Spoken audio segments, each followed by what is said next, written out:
আগে দুর্নীতির টাকায় পকেট ভরা থাকতো, এখন আর সেটা নেই। তাই বড় গরু কিনতে পারছেন না অনেকেই। তবে সৎভাবে আয় করা মানুষদের মধ্যেও বড় গরু কেনার মতো সামর্থ্য আছে। ছোট ও মাঝারি গরুর চাহিদা একটু বেশি। রাজধানীর গাবতলী হাট পরিদর্শনকালে বড় গরুর চাহিদা কমে যাওয়ার কথা শুনে স্বরাষ্ট্র মন্ত্রণালয়ের উপদেষ্টা lieutenant general of Jahangir Alam Chowdhury এমন কথা বলেন।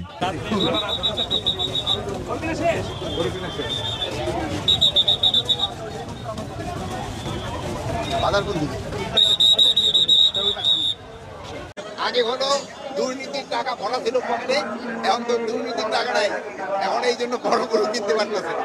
পশুর দাম ও চাহিদা প্রসঙ্গে তিনি আরো বলেন, গতবারের চেয়ে এবারে পশুর দাম কিছুটা কম। বাজারে পর্যাপ্ত গরু রয়েছে। যারা গরু কিনতে আগ্রহী তারা যে কোনো সময় নিরাপদে এসে গরু কিনে নিতে পারবে। আমি এখানে গতবারের থেকে আমার মনে হলো দাম আপনি কি আমার সাথে এগ্রি করেন কি করেন? হ্যাঁ, একটু কম মনে হচ্ছে না? এবার দামও কম। গরুহাটের পাশাপাশি গাবতলী বাস টার্মিনাল পরিদর্শন করেন স্বরাষ্ট্র উপদেষ্টা। পরিবহন টিকিট ভাড়া সংক্রান্ত প্রশ্নে জবাব দিতে তিনি বলেন, গাবতলীর বিভিন্ন পরিবহন কাউন্টারে ঘুরে বাড়তি ভাড়ার কোনো অভিযোগ পাইনি। তবে অনেকেই টিকিট পাচ্ছে না, বাস সংকট দেখিয়ে অতিরিক্ত ভাড়া নিচ্ছে এমন অভিযোগও আমি পাইনি। তবে যদি থেকে থাকে আমরা কঠোর ব্যবস্থা নেব। এই জন্য মালিক পক্ষ এবং শ্রমিক পক্ষ সবাই খুব সজাগ। অতিরিক্ত যাত্রীও নেওয়া যাবে না, অতিরিক্ত ভাড়াও নেওয়া যাবে না। একই টিকিট একাধিকবার বিক্রির প্রসঙ্গ উঠলে তিনি বলেন, মালিক পক্ষের প্রতিনিধি এখানে আছেন, এ বিষয়ে সুনির্দিষ্ট অভিযোগ পেলে ব্যবস্থা নেওয়া হবে।